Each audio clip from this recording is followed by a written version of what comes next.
Hello, welcome to G R TV. Rajahmundry వేదికగా జరిగిన game changer సినిమా ప్రీ రిలీజ్ ఫంక్షన్లో నటి అంజలి కీలక వ్యాఖ్యలు చేశారు. అంజలి మాట్లాడుతూ, రాజమండ్రిలో ఈవెంట్ జరుగుతుంటే ఆ కిక్కే వేరప్ప. ఇక్కడి నుంచి వెళ్ళి హీరోయిన్గా మారి మళ్ళీ ఇప్పుడు గేమ్ చేంజర్ కోసం ఇలా రావడం ఆనందంగా ఉంది.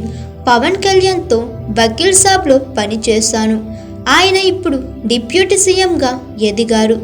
ఈరోజు మా కోసం ఆయన రావడం చాలా ఆనందంగా ఉంది. నటిగా డిఫరెంట్ పాత్రలను చేయాలని అందరికీ ఉంటుంది.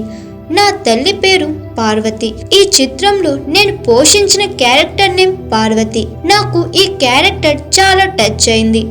నాకు ఇంత మంచి పాత్రను ఇచ్చిన దర్శకులు శంకర్కు థ్యాంక్స్. దిల్ రాజు ప్రొడక్షన్లో నేను చేస్తున్న 3వ చిత్రం ఇది. తమన్ సంగీతం బాగుంది. ఈరోజు ఇక్కడ వినబోయే సాంగ్ నాకు చాలా స్పెషల్. రామ్ చరణ్తో పనిచేయడం ఆనందంగా ఉంది. మా కోసం ఇక్కడకు వచ్చిన ఆడియన్స్ అభిమానులకు థ్యాంక్స్. జనవరి 10న గేమ్ చేంజర్ రాబోతుంది. అందరూ థియేటర్లోనే సినిమాను చూడండి అని అంజలి అభిమానులను రిక్వెస్ట్ చేశారు. Hi, this is Swathi.